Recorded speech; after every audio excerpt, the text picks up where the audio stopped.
Os irmãos devem se lembrar que a primeira mensagem da nossa série de exposições no livro de Ruth tinha como título Ruth e a casa na areia, estabelecendo ali uma conexão com o final do Sermão do Monte, onde Jesus encerra dizendo que quem porventura ouvisse aquelas palavras dele, não só ouvisse, mas as colocasse em prática, era como alguém que construía uma casa na rocha, uma casa com alicerces profundos, uma casa que não desabaria quando fosse atingida pelas forças da natureza. E também Jesus diz que quem porventura ouvisse as palavras dele e não as colocasse em prática, era como alguém que estava construindo uma casa na areia, casa essa que ficaria vulnerável ao tempo, que seria muito fácil de desabar caso viesse chuva, enchente ou qualquer coisa desta ordem. O fato que nós temos neste momento diante de nós é que a escolha de Elimeleque, tendo em vista o contexto do tempo em que se passa a história relatada no livro de Ruth, foi uma escolha como a de alguém que, do lado do mar, na praia, decidiu construir uma casa com alicerces na areia. Ou seja, mesmo que aquele homem fosse israelita, de Belém de Judá, que é a casa do pão, segundo a tradução do hebraico, quando houve uma escassez de alimento na sua terra, ele sequer pensou duas vezes e decidiu ir morar em Moabe, que nós já vimos também que no contexto deste livro significa ir morar na terra do inimigo. Já a segunda mensagem da nossa série, ela trazia como título Ruth e as ruínas de uma edificação mal construída, onde nós podemos ver as consequências desastrosas que a decisão tomada por Elimeleque trouxe para toda a família. Ou seja, ele fugiu da fome, mas ele não escapou da morte. Ele considerou o pão da terra mais importante que o pão do céu. E os seus filhos o que fizeram? Eles se casaram com mulheres pagãs, com mulheres moabitas. Em resumo, então, Elimeleque ele não assumiu o seu papel de homem segundo uma masculinidade bíblica e, por consequência, ele deixou sua esposa viúva com filhos que não eram firmes espiritualmente e, para piorar tudo, esses filhos ainda acabam morrendo e deixando Noemi, segundo o relato do texto, sozinha. Resumindo, graças ao pecado de Elimeleque como pai de família, aconteceu que Noemi chegou ao fundo do poço. O cenário para a viúva de Elimeleque era o pior possível. Ela perdeu os 2 filhos e ela ainda ficou com 2 noras ímpias debaixo do seu teto. Acontece que, como filhos e servos do Senhor, o que nós nunca podemos perder de vista em momento algum é que, se nós somos filhos e filhas de Deus, se Jesus é o Senhor e Salvador das nossas vidas, além de agir soberanamente em nossas más escolhas, respondendo com disciplina, Deus também vai agir graciosamente, apesar das nossas más escolhas, muitas das vezes. O que está diante dos nossos olhos na noite de hoje é o grande fato que sustenta a fé cristã. O homem pecou e se tornou incapaz de se achegar a Deus por seus próprios esforços. De modo que, se alguém se rende a Deus, recebendo a Jesus Cristo como Senhor e Salvador, isso se dá unicamente porque a pessoa, antes de qualquer coisa, foi alvo do amor de Deus. E se alguma pessoa um dia foi alvo desse amor de Deus, desse favor imerecido do Senhor, e veio até Ele pela fé em Cristo, então essa pessoa, diz a Bíblia, passou a fazer parte de uma aliança com Deus. E se alguém faz parte da aliança de Deus com os homens, esse alguém sempre poderá se manter esperançoso quanto ao amanhã, apesar da dificuldade da situação em que talvez essa pessoa possa se encontrar. A ideia do texto que será alvo do nosso estudo nessa noite é a ideia de que nós cantamos todas as ceias do Senhor, porque Ele vive, posso crer, no amanhã, porque Ele vive, temor não há. Mas eu sei que a minha vida está nas mãos do meu Jesus, que vivo está. Resumindo, se por um lado até agora o livro de Ruth nos apontou figurativamente para o fato de que é perigosíssimo perder de vista a morte de Jesus na cruz do Calvário, por outro lado, a partir de agora nós vamos passar a enxergar que a ressurreição do nosso Senhor sempre garantirá a esperança de um novo amanhã. E essa ressurreição de Jesus, que nós viemos depois dela, também tem efeito em quem veio antes dessa obra no decorrer da história. Por isso eu quero convidar os irmãos a abrirem suas Bíblias em Ruth, no capítulo 1. Nós vamos fazer a leitura do verso 6 ao 22. Ruth 1, do 6 ao 22. A palavra do Senhor diz: Então Noemi voltou da terra de Moabe com as suas noras, porque ainda em Moabe ouviu que o Senhor havia se lembrado do seu povo, dando-lhe alimento. Assim, ela saiu do lugar onde havia morado, e as duas noras estavam com ela. Enquanto caminhavam, voltando para a terra de Judá, Noemi disse às suas noras: Vão agora e voltem cada uma para a casa de sua mãe, e que o Senhor seja bondoso com vocês, assim como vocês foram bondosas com os que morreram e comigo. O Senhor faça com que vocês sejam felizes, cada uma na casa de seu marido. E deu um beijo em cada uma delas. Elas, porém, começaram a chorar alto e lhe disseram: Não, nós iremos com a senhora para junto do seu povo. Mas Noemi disse: Voltem, minhas filhas, porque vocês iriam comigo? Vocês acham que eu ainda tenho filhos em meu ventre para que casem com vocês? Voltem, minhas filhas, vão embora, porque sou velha demais para ter marido. E ainda que eu dissesse tenho esperança, ou ainda que casasse esta noite e tivesse filhos, será que vocês iriam esperar até que eles viessem a crescer? Ficariam tanto tempo sem se casar? Não, minhas filhas, a minha amargura é maior do que a de vocês, porque o Senhor descarregou a sua mão contra mim.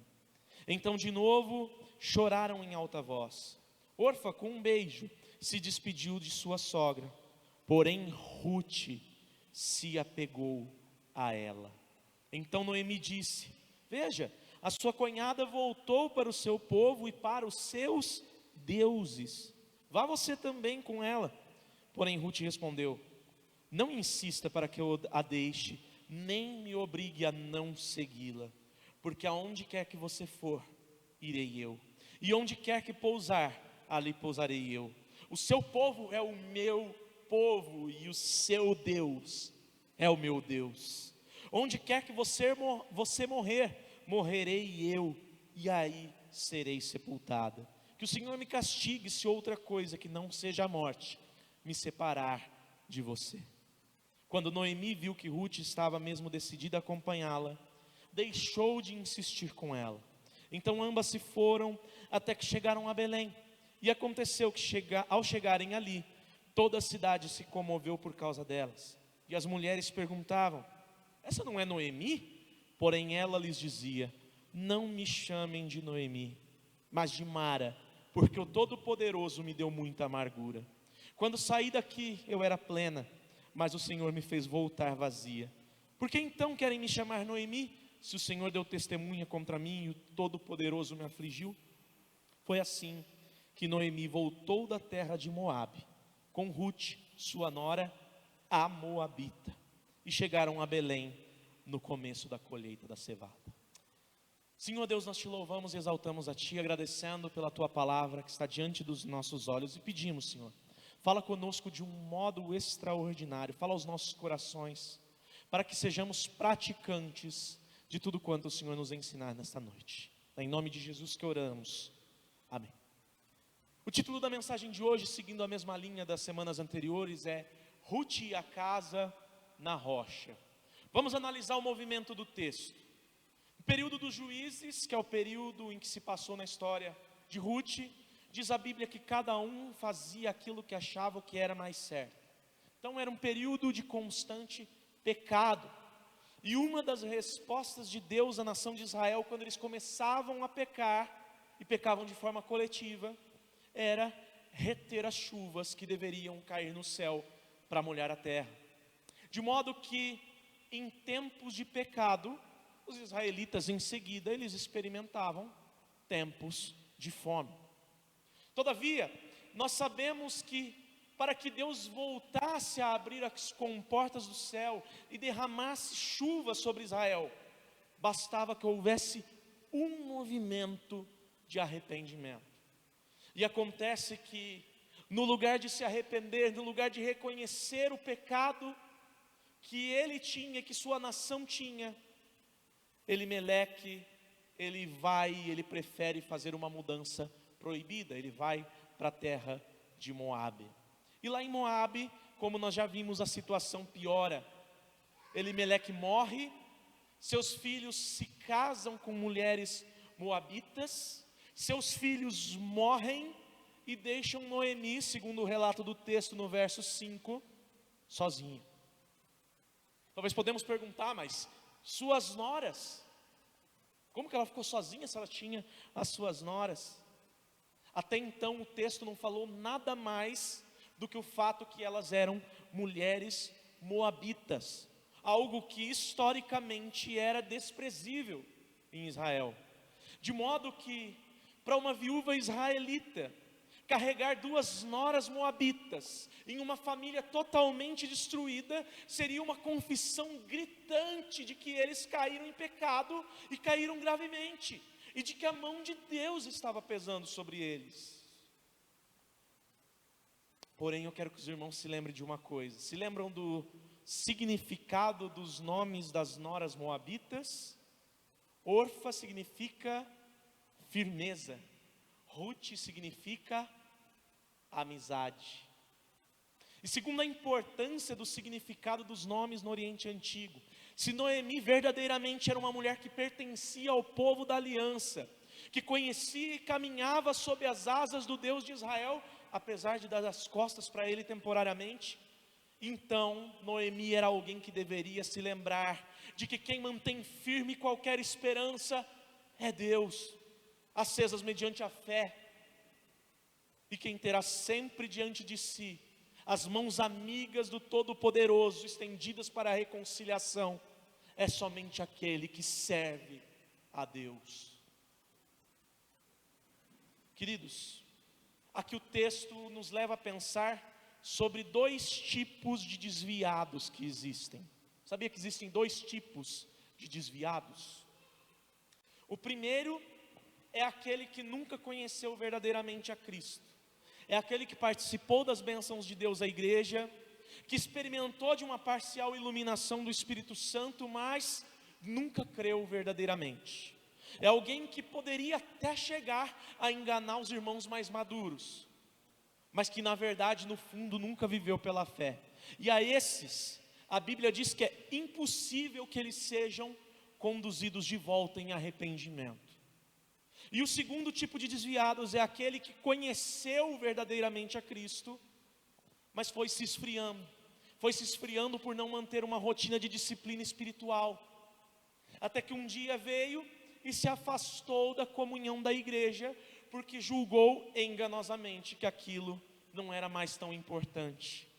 E esses, repito, se verdadeiramente conhecem a Cristo, um dia eles voltarão como o filho pródigo que voltou, mesmo após gastar toda a herança que o pai dele havia concedido antecipadamente.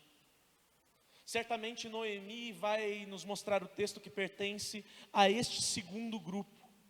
Noemi era alguém que estava afastada, e muito devido à má liderança do seu esposo, mas que cria, mantendo viva a sua fé, mesmo que muito frágil, no Deus de Israel. Tanto é que nós vemos no verso 6, sem dúvida nenhuma, uma decisão segundo a fé. O verso 6 vai dizer: então Noemi voltou da terra de Moabe com suas noras, porque ainda em Moabe ouviu que o Senhor havia se lembrado do seu povo, dando-lhe alimento. 10 anos antes, a notícia é que tinha faltado pão na casa do pão. A fome em Israel tinha sido tão severa que tinha afetado até mesmo o mais abundante celeiro da terra da qual mana leite e mel, Belém de Judá. O que motivou o marido de Noemi a tomar uma decisão segundo o desespero. E agora, 10 anos depois, a notícia que Noemi recebe, ainda em Moabe, é que voltou a ter pão na casa do pão. Porque segundo o texto, Deus se lembrou do seu povo, do povo do pacto, do povo da aliança. E se por um lado a grande marca do período de Juízes é que cada um fazia o que achava mais certo, por outro lado, a grande verdade daqueles tempos, que é regida pelo amor incondicional de Deus, é que o Senhor sempre despertava alguém do meio do povo para conduzir a nação ao arrependimento. Se voltou a ter pão na casa do pão, significa que Deus havia suscitado um novo juiz, um novo libertador, que era temente, que era fiel e que se esmerou em conduzir o povo em geral a olhar para o seu pecado e se mover de todo o coração a Deus em arrependimento. E essa é a grande verdade sobre a vida prática. Deus já nos suscitou o grande libertador, para que nós fôssemos conduzidos em arrependimento quando necessário. Jesus é o maior, Ele é o definitivo, Ele é o supremo libertador enviado por Deus, e Ele clama a cada um de nós nessa noite. Se você está afastado, ainda que fisicamente, quer seja no coração também, o dia para voltar se chama hoje. A mensagem que Deus deixa para nós neste versículo 6 é que se nós somos seus filhos, se nós realmente pertencemos a Ele, então para nós não existe a mínima possibilidade de o sofrimento se tornar algo eterno. Jesus ergue a sua doce voz em direção a nós e proclama: venham a mim todos vocês que estão cansados e oprimidos, e eu lhes darei descanso. Querido, seja humilde. Admita se você estiver cansado. Admita se você não estiver aguentando mais. Se renda ao único que pode aliviar a sua situação, porque Ele é manso e humilde de coração. O fardo dele é leve, o jugo dele é suave. O pão da terra voltou a existir, o pão do céu voltou a estar presente, e Noemi foi humilde e reconheceu que precisava tanto de um quanto do outro. E bem-aventurados os pobres em espírito, porque deles é o reino dos céus. Apesar deste versículo parecer indicar que Noemi somente se lembrou de voltar para a casa de Deus, para Israel, porque havia novamente alimento, o fato que está por trás dele é que ela se lembrou de voltar para a casa de Deus.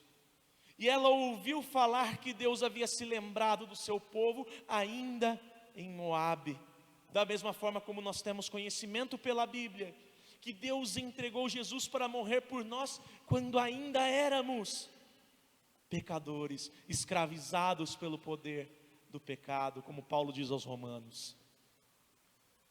Se Noemi não conhecesse verdadeiramente o seu Deus, o fato de o Senhor ter se lembrado de Israel não significaria nada. Só que o que nós vemos aqui é uma verdadeira decisão segundo a fé. Só que o que também nós precisamos ter em mente é que não é porque ela decidiu voltar para Israel, não é porque ela se arrependeu, que as consequências do pecado da família dela seriam anuladas. O que nós vemos na sequência do texto é que ela sabia que a situação dela seria difícil, e que por causa disso ela então a partir de agora, se encontraria num difícil dilema. Olha o versículo 7 até o comecinho do verso 9. Assim, ela saiu do lugar onde havia morado, e as 2 noras estavam com ela. Enquanto caminhavam, voltando para a terra de Judá, Noemi disse às suas noras: vão agora e voltem cada um para a casa da sua mãe, e que o Senhor seja bondoso com vocês, assim como vocês foram bondosas com os que morreram e comigo. O Senhor faça com que vocês sejam felizes, cada uma na casa de seu novo marido. A distância entre as fronteiras da terra de Moabe e Belém de Judá era de cerca de 80 quilômetros. Então Noemi tinha uma caminhada mais ou menos em distância daqui até São José do Rio Preto, com muitos pensamentos na mente. O que num ritmo de caminhada normal, ininterrupta, levaria cerca de 17 horas de caminhada. Eu fiz no GPS. Diz o texto que Noemi decidiu voltar para Israel, e as noras estavam com ela. Agora imaginem se não estava passando na mente de Noemi algo como: o que eu vou fazer com essas 2 moças aqui? No que essas 2 moabitas vão poder me ajudar? Será que o povo de Belém não vai apontar o dedo para mim e ficar me julgando, porque elas são moabitas? Será que elas não vão ter mais futuro se elas não voltarem para a casa da mãe delas e se casarem de novo? A verdade é que, para uma viúva naqueles tempos, obter sustento já não era algo tão fácil. Tanto é que a lei de Moisés previa um amparo especial para os órfãos estrangeiros e viúvas. Agora, pensem na dificuldade de sustento para 3 viúvas, sendo 2 delas estrangeiras e ainda moabitas. Noemi tinha um verdadeiro dilema diante de si. Era mais ou menos assim, eu levo elas comigo e sofro todas as consequências do pecado da minha família e tento estabelecê-las com dignidade em Israel, ou eu só digo obrigado pela bondade delas e que Deus abençoe e as deixo voltar para as antigas práticas moabitas? O que eu faço? Certamente, há muitas circunstâncias, meus irmãos, em que nós somos colocados diante de situações difíceis nas nossas vidas. E a vida é feita de escolhas, e na maioria das vezes, como nós já vimos, essas escolhas não estarão ligadas a nenhuma vontade específica de Deus para as nossas vidas. Porém, nós não podemos perder de vista o fato de que toda escolha, sem exceção, tem consequências. E se as nossas decisões não forem tomadas tendo em mente aquilo que a Bíblia diz ser certo ou errado, é certeza que nós vamos fracassar, assim como Elimeleque fracassou. Mais uma vez o texto apresenta uma decisão difícil, e essa decisão nos leva a fazer uma pergunta: será que Noemi queria que suas noras voltassem para Moabe por amor a elas? Ou na verdade Noemi queria que suas noras voltassem para Moabe por amor a si mesma? Estaria Noemi sendo altruísta, ou Noemi estaria sendo egoísta? O texto não revela para nós com clareza qual o sentimento de Noemi diante desse dilema. Só que nós já sabemos que no contexto do Antigo Testamento, estar em Israel significava estar na presença de Deus, e estar fora de Israel significava estar fora da presença de Deus. Assim, seja de forma altruísta ou seja de forma egoísta, o fato é que Noemi estava querendo novamente tomar uma decisão segundo a carne. Noemi ela estava agindo de forma precipitada. Ela estava ignorando a própria palavra que ela usa para agradecer as suas noras pelo amor e bondade dispensados, a palavra hebraica hesed. No verso 8 nós vamos ver quando Noemi diz: Senhor seja bondoso com vocês, assim como vocês foram bondosas com os que morreram e comigo. Essa palavra aqui traduzida por bondosas, se referindo às noras, é a palavra hesed. E hesed é uma palavra que está relacionada a um amor pactual, a um amor gracioso, um amor de alguém que faz uma aliança. Noemi reconhece que o amor das suas noras, queridos, era semelhante a um tipo de amor que não há ninguém neste mundo que pode demonstrar a não ser o Deus de Israel. Mas mesmo assim, mesmo diante disso, deste conhecimento, ela queria privar as suas noras de terem um encontro verdadeiro com Deus, no lugar onde havia a presença de Deus.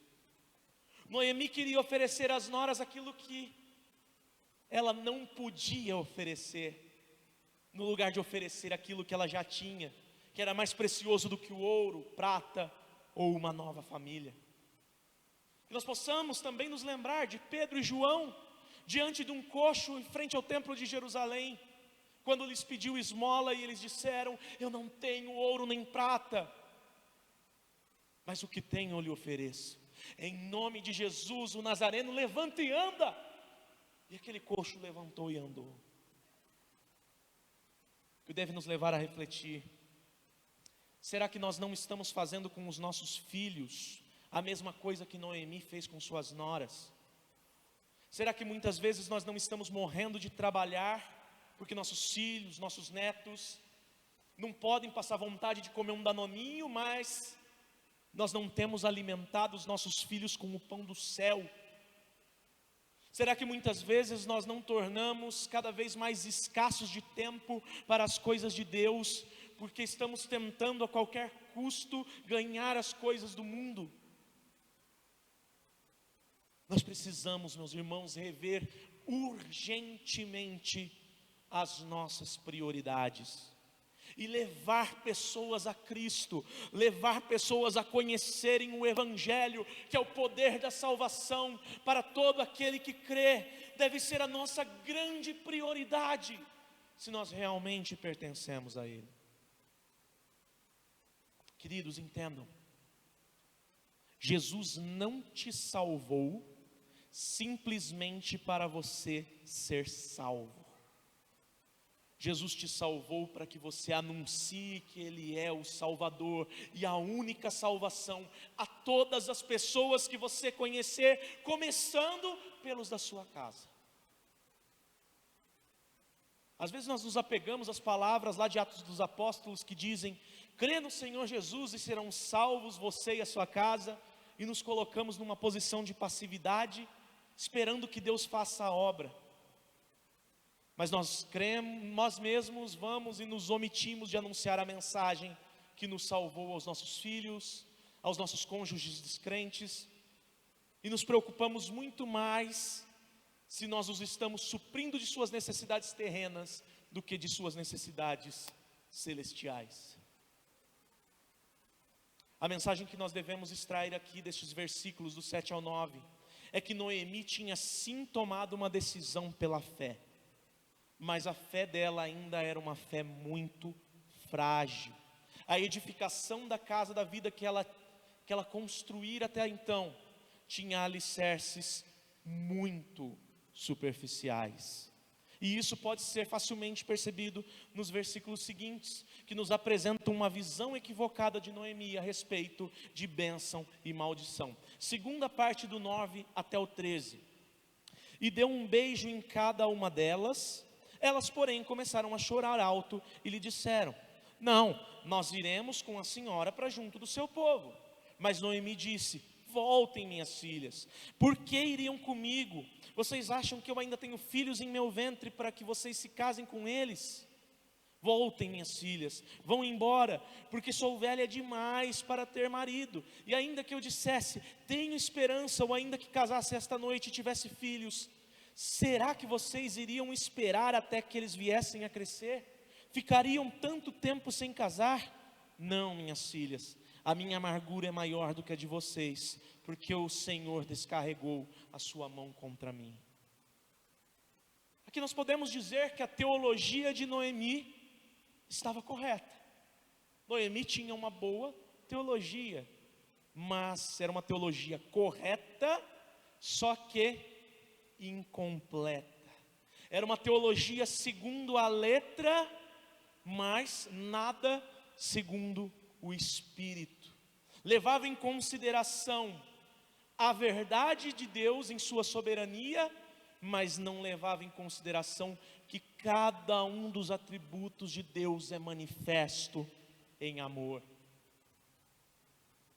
É verdade que em consequência do pecado, Deus pode sim trazer coisas ruins na nossa vida em forma de disciplina.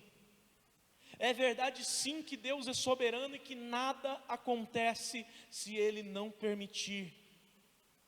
A prova dessa verdade é que no livro de Jó, Satanás quer acusar Jó diante do Senhor, e o Senhor ordena então que Satanás toque 2 vezes na vida de Jó, para prová-lo como um verdadeiro servo de Deus. No caso de Noemi, nós temos o sofrimento em consequência do pecado de Elimeleque. No caso de Jó, nós temos o sofrimento sem consequência de pecado nenhum. E em ambos os casos, foi Deus que decretou o mal. Decretou o mal sem ser Deus o autor do mal. É um paradoxo, coisas que acontecem simultaneamente. Noemi, ela tinha consciência de que o seu sofrimento vinha de Deus. Só que ao contrário de Jó, ela não tinha consciência de que Deus era suficientemente poderoso para restaurá-la, caso ela simplesmente se voltasse de todo o coração para Ele. Jó diz em determinado ponto das suas lamentações a frase: eu sei que o meu Redentor vive. Noemi diz a frase: o Senhor descarregou a sua mão contra mim. Jó enxerga a bendita esperança. Noemi está espiritualmente cega para as misericórdias de Deus. O que nós vemos aqui é Noemi olhando somente de forma superficial para a lei de Deus. Ela tem em mente ali uma lei chamada lei do levirato, que foi estabelecida por Deus lá no livro de Deuteronômio. Ela sabia que a única garantia de uma nora viúva se casar novamente era se um irmão mais novo a assumisse como esposa, no intuito de perpetuar o nome do irmão mais velho como primogênito. E aqui, Noemi, ela sabia que não tinha mais filhos, e que ela não ia poder ser provedora de suas noras, nesse sentido matrimonial. Acontece que ela perdeu de vista que o verdadeiro e único provedor é Deus. Noemi perdeu de vista o fato de que ela era uma cidadã da casa do pão. Noemi continua construindo uma teologia baseada nas coisas que se sabem aqui da terra, não nas coisas do céu. E diante desse cenário, o que ela faz é insistir com suas noras, as convencendo que deixar Deus para trás era algo mais promissor, se elas quisessem ter uma vida, entre aspas, abençoada. Que me leva a pensar sobre um episódio na minha vida, antes da minha conversão. Eu namorava uma moça que se dizia evangélica, e logicamente, o namoro de uma cristã com um ímpio vai gerar atrito com a família cristã, fato. As divergências seriam algo natural. Acontece que durante 7 ou 8 meses em que nós namoramos, a única coisa que eu queria ouvir dessa moça era: começa a ir comigo na igreja. Mas eu nunca ouvi isso. E o dia que as coisas começaram a ficar ruins no relacionamento, eu quase implorei para ela, dizendo que eu queria ir com ela na igreja, conhecer como que era a religião dela. E ela disse que não era assim, que eu precisava sentir Deus. Quanto que quando eu conheci Michele, a primeira coisa que ela fez foi me convidar para ir na igreja, mesmo sabendo que eu odiava crente naquele momento, por causa desse relacionamento anterior. E eu fui. E eu fui e nunca mais faltei a um culto sequer, sem que houvesse um motivo mais forte. Hoje eu estou aqui. Meus irmãos, Noemi tinha em suas mãos a chave da porta do reino dos céus, e ela decidiu trancar essa porta para suas noras, que agiram com ela com um amor pactual. Veja a gravidade da atitude de Noemi, atitude tão grave quanto a nossa, quando nós temos vergonha de convidar um conhecido para a nossa igreja. Sei que às vezes a situação da igreja não está lá tão bem, a gente fica lá meio ressabiado de convidar algum descrente para vir. Outras vezes nós não convidamos essa pessoa com medo do que ela vai pensar quando o pastor prega a respeito do pecado dela, que o pastor vai pregar sobre o pecado. Aqui não escapa disso. Outras vezes nós não convidamos o descrente com medo de que nós tenhamos que mudar a nossa própria vida, porque aí nós vamos ter que ser exemplo para ele, nós vamos mudar o nosso linguajar, nós vamos ter que mudar nossas roupas, nós vamos ter que deixar os nossos pecadinhos de estimação. E pior, tantas vezes nós deixamos de convidar o descrente com medo do que o crente vai pensar dele. Queridos, nosso pensamento em igreja não pode ser assim.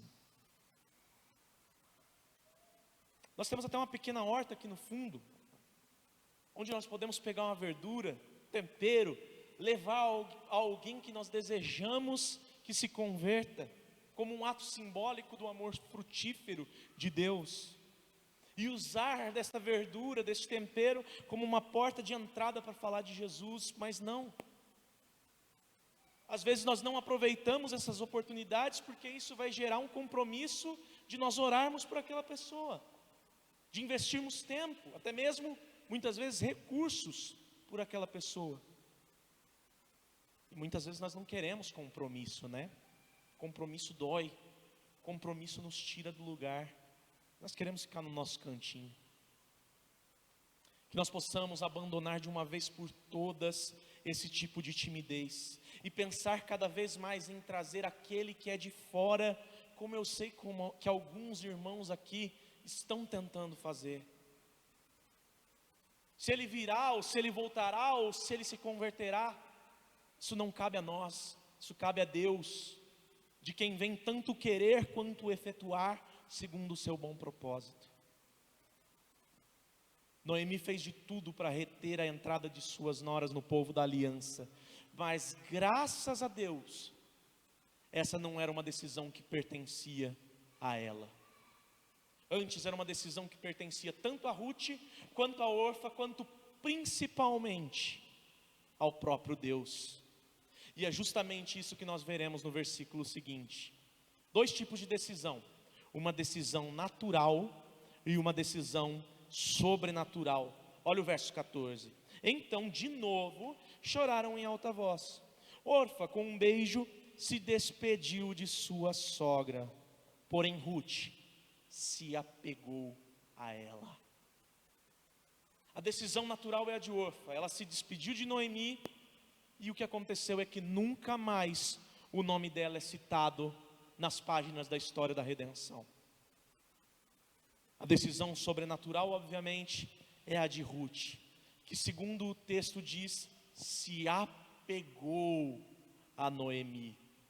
E nós precisamos nos atentar a esta expressão, se apegar, que é a mesma expressão utilizada lá em Gênesis 2:24, quando Deus diz: o homem deixará seu pai e sua mãe, unirá a sua mulher e tornar-se-ão eles uma só carne.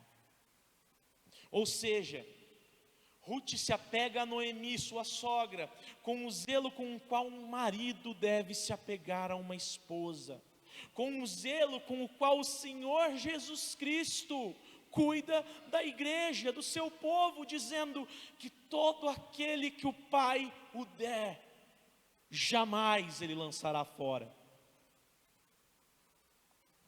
Ruth demonstrou um posicionamento firme, amoroso, oriundo de uma fé em Deus que estava sendo despertada em um coração que até então era escravizado pelo pecado.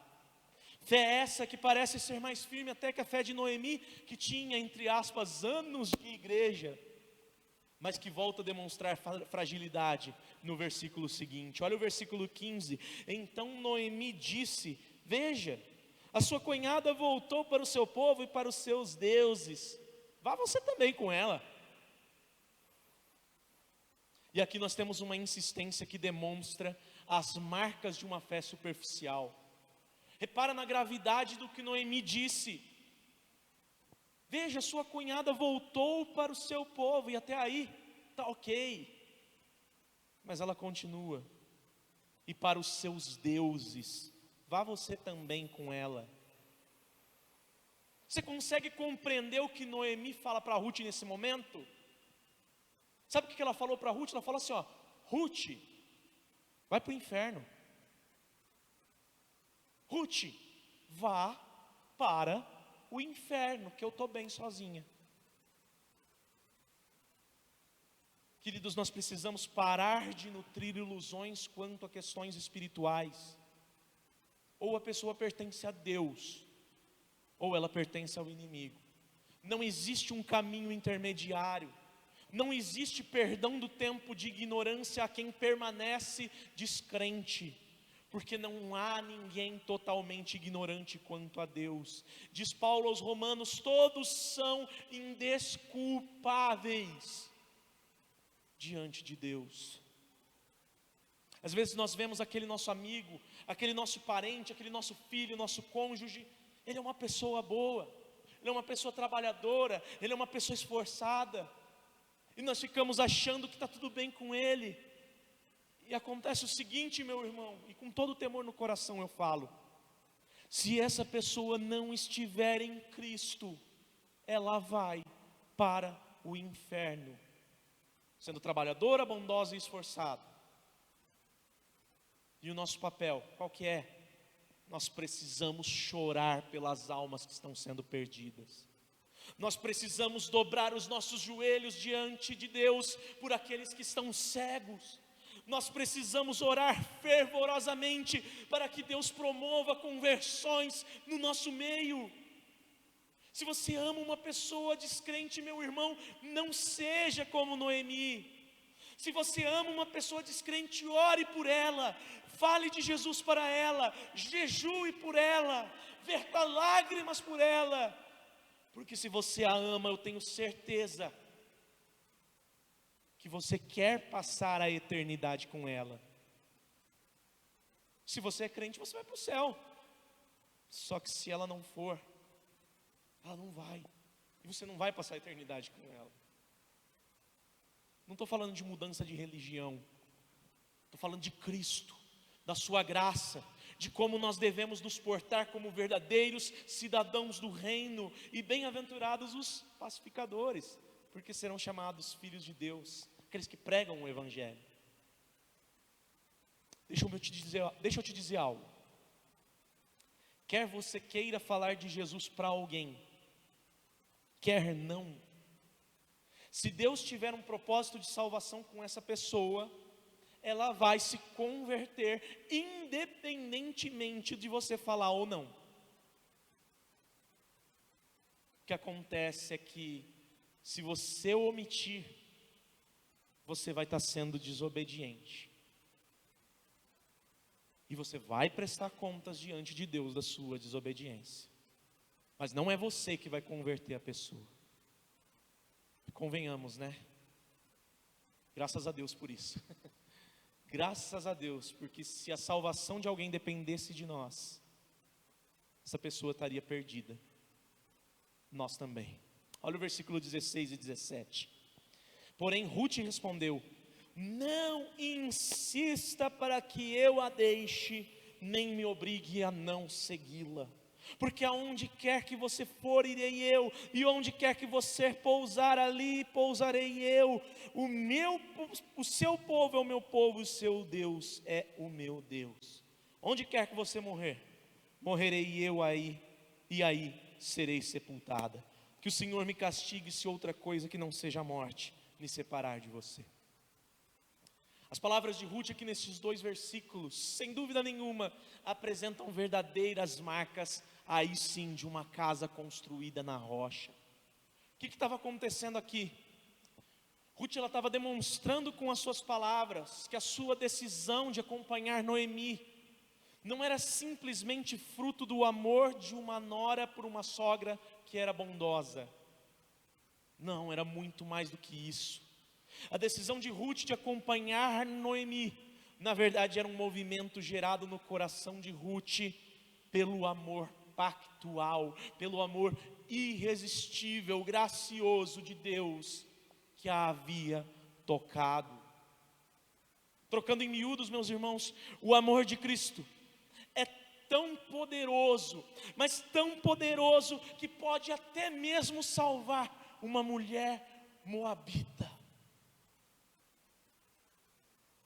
Noemi o tempo todo estava dizendo: eu não quero moabita comigo, eu não quero que me lembrem do meu pecado, eu não quero ser confrontada. E Ruth, por sua vez, diz algo como: para de se esconder, Noemi, e encara o seu pecado, porque hoje eu fui alcançada pelo amor do Deus a quem você serve, e eu quero muito mais desse amor. E eu acho que você, Noemi, deveria querer também. Talvez nós pudéssemos até nos questionar dizendo: mas Ruth não está sendo fiel a Deus, está sendo fiel a Noemi. Ela está servindo a Deus por causa de Noemi e não por causa de Deus. Errado. Olha o versículo 17: onde quer que você morrer, morrerei eu, e aí serei sepultada. Não é por Noemi, não é algo assim: quando você morrer, eu quero morrer também. Presta atenção, é onde você morrer, vou morrer também. Seja hoje, ou seja 10, 20, 30 ou 50 anos depois, porque é lá que é a terra de Deus. O seu Deus agora é o meu Deus, agora eu faço parte do seu povo. Eu quero estar junto daqueles que são igreja, junto daquele povo de cabeça dura, complicado. Eu quero as festas, eu quero os sábados, eu quero a Páscoa, eu quero a lua nova, eu quero Yahvé. É isso que Ruth está dizendo. Ruth foi alcançada pela graça, Ruth foi lavada pelo sangue daquele que viria a ser seu descendente muitos anos depois, Jesus Cristo, o nosso Senhor. E graças a Deus, Ruth se converteu ao Deus de Israel, abandonando assim o seu povo e os deuses pagãos. Por isso, meu irmão, não desista daquela pessoa que você ama. Ore por ela, jejue por ela. Deus pode atender o seu pedido. Tudo depende de Deus. E lembre-se, para Deus nada é impossível.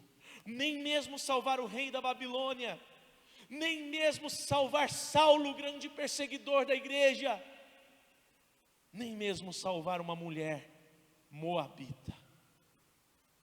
E quando isso acontece, meu irmão, a Bíblia diz que há festa no céu. E se há festa no céu, deveria haver festa na terra também. Deveria. Mas não é exatamente isso que nós vemos na sequência do texto. Olha o versículo 18 até o 21. Quando Noemi viu que Ruth estava mesmo decidida a acompanhá-la, deixou de insistir com ela. Então ambas se foram até que chegaram a Belém.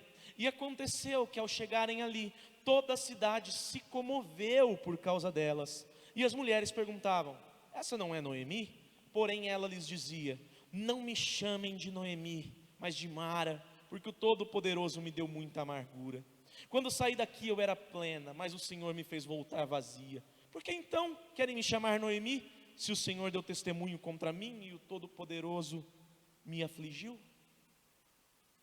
Noemi, ela até aceitou o fato de Ruth ter se convertido e querer ir com ela, mas ao que parece ela não gostou muito da ideia, ou pelo menos ela não demonstrou tanta importância, né?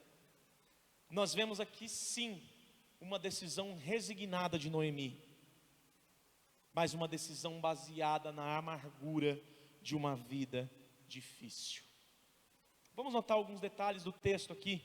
No verso 18, o texto diz que Noemi parou de insistir com Ruth para que ela não fosse, enquanto na verdade o que ela deveria ter feito era agradecer a Deus e agradecer a sua nora pelo amor dispensado, assim como ela fez lá no verso 8 que a gente já viu, quando voltar para Moabe ainda era uma possibilidade para Ruth.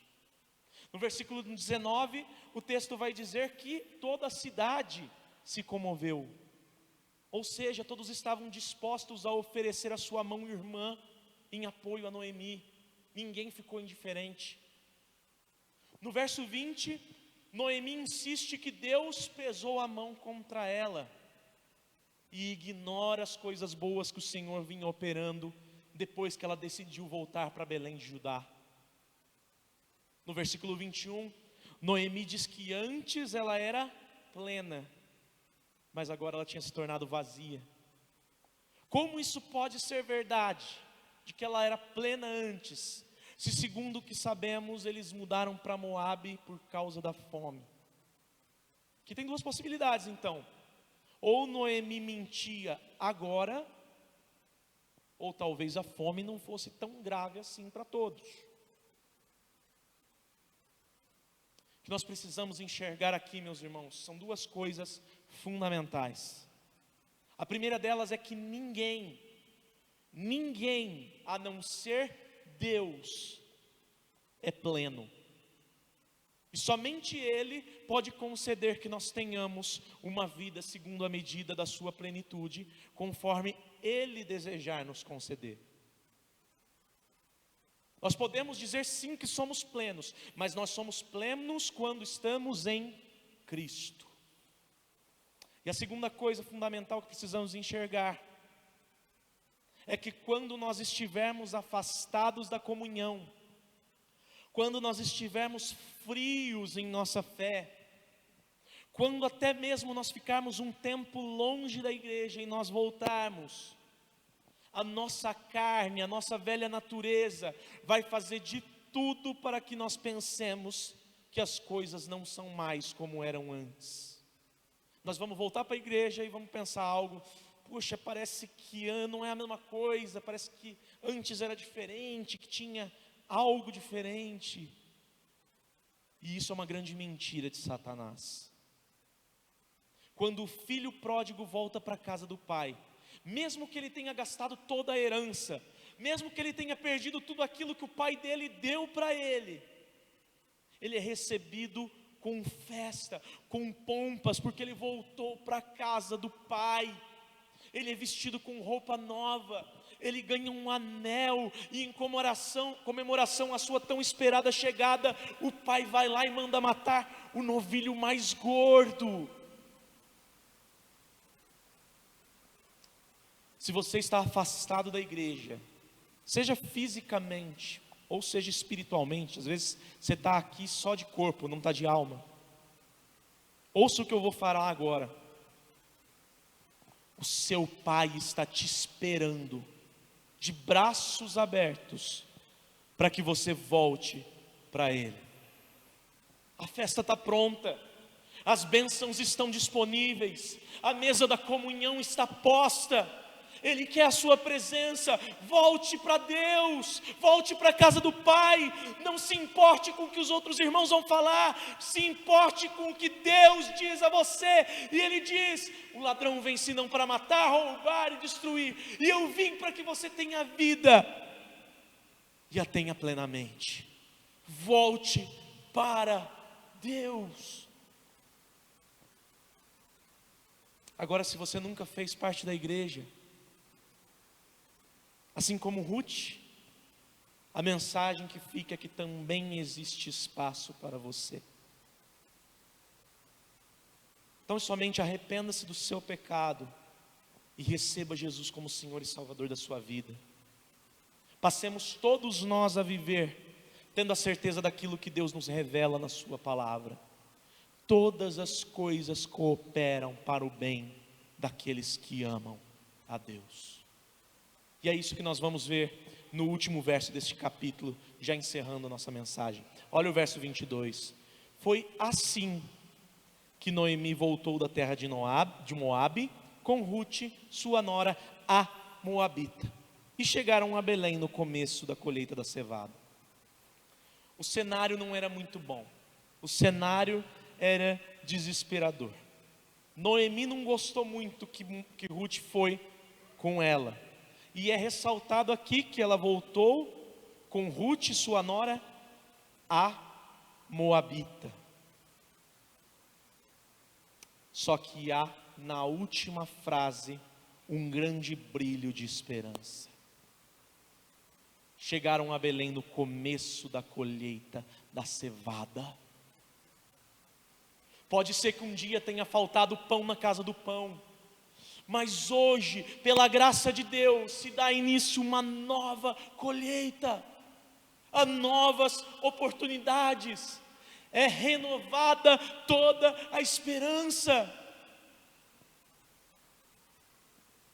Por isso, queridos, para concluir a minha mensagem, convoco os irmãos para que se coloquem de uma vez por todas, decididos a estar debaixo da sombra da cruz, todos os dias das suas vidas, até a eternidade. Porque na casa do pão, é o único lugar onde é possível encontrar o pão verdadeiro, o pão que desceu dos céus, aquele de que quem provar dele, nunca mais terá fome. Volte hoje mesmo seus olhos para a cruz, para tudo aquilo que Jesus fez por você. Construa a sua casa na rocha, uma casa para a eternidade. Seja a certeza do seu coração, a mesma certeza de Ruth, e então cante em alta voz. Porque Ele vive, posso crer no amanhã, porque Ele vive, temor não há, mas eu bem sei, que a minha vida está nas mãos do meu Jesus, que vivo está. Ele morreu, mas Ele ressuscitou, e Ele está vivo, e Ele espera que você se renda a Ele todos os dias da sua vida, para a glória de Deus. Senhor Deus e Pai, nós te louvamos e exaltamos ao teu santo nome, agradecidos, Pai, por esta mensagem, pela tua palavra, por teu amor que atua em nós. Que neste momento, Pai, nós tenhamos consciência de que é necessário agir, não como Ruth agiu, não como Noemi agiu, Pai, mas como Ruth, serva do Senhor, segundo o teu propósito, mediante a tua graça, que se rendeu a ti em fé salvadora. Em nome de Jesus Cristo, sabemos, meu Deus, que somos incapazes de anunciar o teu evangelho como deveríamos. Sabemos que não temos condições, Senhor, de fazer aquilo que o Senhor aprova em nossa natureza.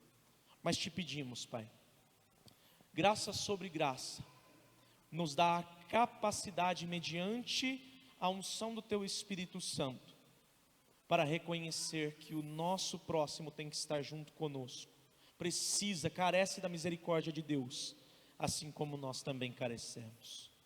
Em nome de Jesus, Pai, desperta o nosso coração, para que sejamos muito mais como Ruth, fiéis, íntegros, do que como Noemi até então se demonstrou, instável e frágil em sua fé. Dá o fortalecimento necessário a cada um de nós, para a glória do Senhor, em nome de Jesus, amém.